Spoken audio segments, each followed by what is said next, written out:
कभी वो दिन भी आएगा जब ये दौर ख़त्म होगा, इस दौर का इतिहास लिखा जाएगा और हमारे ये सारे साथी उस समय जमहूरियत और इंसाफ की जंग के स्वतंत्रता सेनानी कहलाएंगे। ये आज़ादी के आंदोलन में जो भी जेल में होते थे सबको हमने स्वतंत्रता सेनानी माना। 74 के आंदोलन में जो भी जेल में गए, इमरजेंसी के दौर में जो भी थोड़े समय के लिए जेल में रहे, सबको माना गया कि ये लोकतंत्र के योद्धा है। और आज बिल्कुल इसी तरह, और बिल्कुल इलियास साहब ने सही कहा कि अगर इरादा ये था कि इसी तरीके से इनकी हिम्मत तोड़ देंगे तो किसी की हिम्मत नहीं टूटी है। जेल से ही पता चलता है कि भगत सिंह के वारिस कौन है और सावरकर के वारिस कौन है। जेल भी बहुत कुछ बताता है। तो आज़ादी के आंदोलन के दौर में भी हमने अशफाकुल्लाह को, भगत सिंह को, चंद्रशेखर आज़ाद को जेल से पहचाना और सावरकर को भी जेल से ही हमने पहचान लिया था। ये बिल्कुल जो हम कह रहे हैं कि ये मजाक हो रहा है इंसाफ के साथ, इसमें तो कोई दो राय नहीं है। जो बात अभी आई कि हमारे चीफ जस्टिस बार बार याद दिलाते हैं कि बेल रूल है और जेल एक्सेप्शन होना चाहिए। उन्होंने निचली अदालतों को कहा कि आप बहुत डरे हुए होते हैं, आप बहुत डर में जीते हैं और इसीलिए आप बेल नहीं दे रहे हैं। मैं चंद्रचूड़ साहब के लिए भी एक सवाल बनता है कि अगर निचली अदालतें डर के मारे बेल नहीं दे रही है तो सुप्रीम कोर्ट में ये कौन सा डर काम कर रहा है जिस डर के चलते सुनवाई नहीं होती है। अभी इलियास साहब ने बताया कि किस तरह से 14 बार एडजॉर्नमेंट हो गया, वो बेल पिटीशन वापस ले लेना पड़ा, फिर नीचे की अदालत में जाना पड़ा। ये कौन सा डर काम कर रहा है, ये तो बताना पड़ेगा। एक तरफ ये जो मुकदमे हैं तो बिल्कुल केसेस फर्जी है, लेकिन भीमा कोरेगांव में हिंसा तो हुई थी, दलित तो मारे गए थे। दिल्ली में हम जानते हैं, हम तो दंगा शब्द इस्तेमाल करना नहीं चाहते। ये जहाँ भी जब भी हम दंगा कहते हैं तो लगता है कि दोनों तरफ से कुछ मारपीट हुई और दोनों तरफ से लोग मारे गए। कुछ हिंदू ज़रूर मारे गए दिल्ली, जिसको हम दंगा कहते हैं। आम तौर पे जो भी हुआ है ये सारे कम्युनल कार्नेजेस हैं देश में, और कम्युनल शब्द का भी एक ही मतलब बन गया है, एंटी मुस्लिम। इस देश में जब आम तौर पे हम कम्युनल कहते हैं तो उससे पता नहीं चलता है, तो साफ साफ बिल्कुल खुल के बोलना चाहिए कि ये एंटी मुस्लिम कार्नेजेस वो गुजरात में भी, वो भागलपुर में भी, और आज के दौर में छोटे बड़े जब जहाँ हो रहे हैं। ये बात बिल्कुल सिस्टमिक है और सिर्फ इसी दौर में शुरू नहीं हुआ। हम तो उस पार्टी से हैं, अभी भी हमारे साथी टाडा में जेल में बंद है बिहार में। जब टाडा ख़त्म हो गया, टाडा लैप्स कर गया, ख़त्म हो गया, मान लिया गया कि टाडा एक ऐसा कानून है जिसका शायद उपयोग तो हो ही नहीं सकता, दुरुपयोग ही हो सकता है, जिसमें कहीं किसी टेररिस्ट का कन्विक्शन नहीं होता है, लेकिन ट्रेड यूनियन आंदोलन करने वाले, किसान आंदोलन करने वाले, उन्हीं को फंसाया जाता है। ये बात जब खुल के सामने आ गई थी देश में, तब जा कर के बिहार के एक टाडा कोर्ट ने हमारे 14 साथी को जहानाबाद अरवल के इलाके में आजीवन कारावास की सज़ा सुनाई। ये अरवल वही जगह है जहाँ सबसे ज़्यादा जनसंहारों का सिलसिला चला। बाथे, बथानी जो आप जानते हैं, लक्ष्मणपुर, वो सब उसी इलाके में है, अरवल में। उसी इलाके में हमारे 14 साथी जो जेल में डाले गए, तब से इस सुप्रीम कोर्ट में शांति भूषण जी उस केस को देख रहे थे। शांति भूषण जी को बिल्कुल उम्मीद थी इस केस में कोई दम नहीं है, ओपन एंड शट है, बस सुप्रीम कोर्ट से इंसाफ मिल जाएगा। और वो दौर था 2001 के बाद, 2001 में 9/11 के बाद, हमारे यहाँ भी पार्लियामेंट पर हमले के बाद, जैसे ही सुप्रीम कोर्ट में बात आई कि टाडा का केस है, कुछ सुनना ही नहीं है, सुप्रीम कोर्ट ने सीधा उसको खारिज कर दिया था उस समय। और उन 14 साथियों में मेरे ख्याल से 8 साथी जेल में रहते हुए गुजर गए हैं। अभी 6 साथी अभी भी ज़िंदा हैं। ठीक जैसे फादर स्टैन स्वामी को हम लोगों ने देखा, और गुजरने से पहले उन्होंने एक बहुत ज़बरदस्त बात कही थी। उन्होंने कही थी कि भाई सच कहने के लिए अगर कीमत चुकानी पड़ेगी तो मैं कीमत चुकाने के लिए तैयार हूँ। मैं समझता हूँ कि हमारे जो भी साथी आज जेल के अंदर हैं वो बिल्कुल इसी स्पिरिट के साथ जेल में हैं और लड़ रहे हैं। इसका जो लीगल पहलू है उस पर तो बहुत बातें हुई। मुझे लगता है कि हमें हमारे हिस्से की बात करनी चाहिए। ये बात बिल्कुल सही है कि ये जो हमारे साथी जेल में बंद हैं, इन बंदियों की रिहाई का मुद्दा जितना बड़ा मुद्दा है उतना बड़ा मुद्दा ये बना नहीं देश में। ये बहुत अफसोस की बात है, हमारे लिए शर्म की बात है कि विपक्ष में रहते हुए भी हम लोगों ने इसको उस तरह का एक राजनीतिक मुद्दा हम नहीं बना पाए।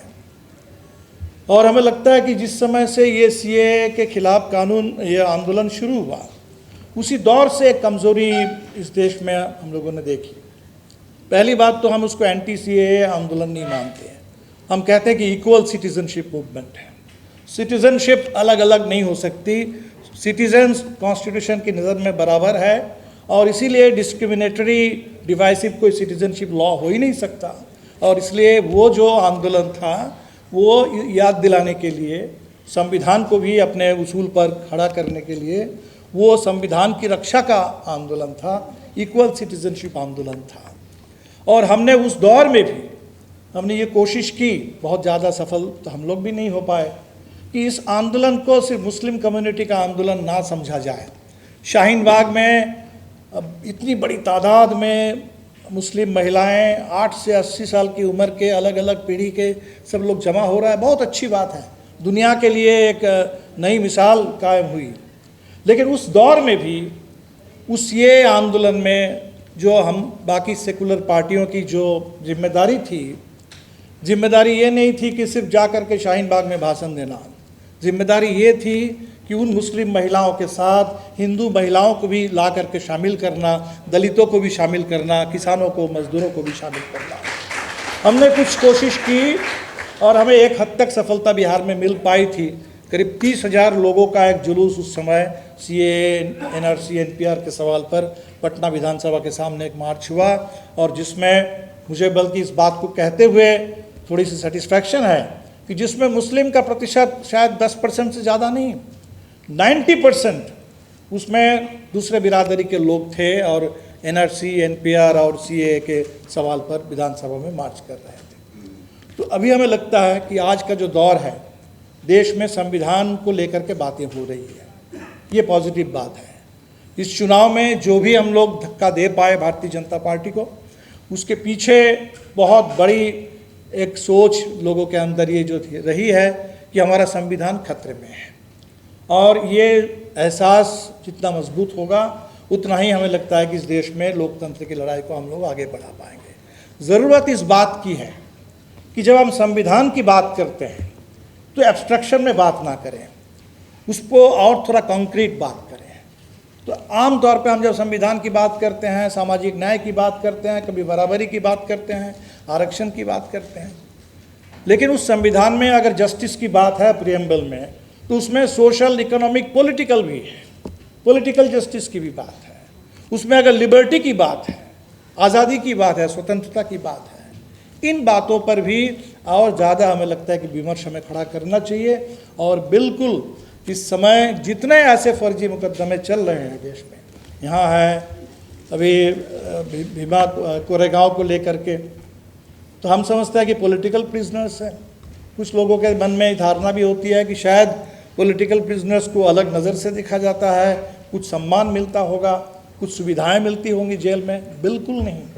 सुधा भारद्वाज ने जो अपनी किताब लिखी है, अपने बारे में उन्होंने बहुत कम लिखा है, दूसरे कैदियों के बारे में, जेल के अंदर के माहौल के बारे में ज़्यादा लिखा है।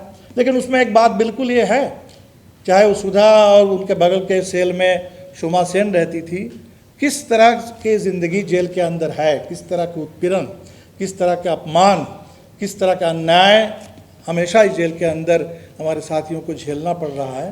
तो इस प्रताड़ना के बारे में जानना चाहिए। तो हमें लगता है कि हम सबको जितनी ज़्यादा जानकारी हम और लोगों को दे पाएंगे, ये विक्टिम तो है, स्टेट के हिसाब से स्टेट ने इनको विक्टिमाइज करने की कोशिश की, लेकिन हमारे लिए ये नायक है इस समय लोकतंत्र की लड़ाई के।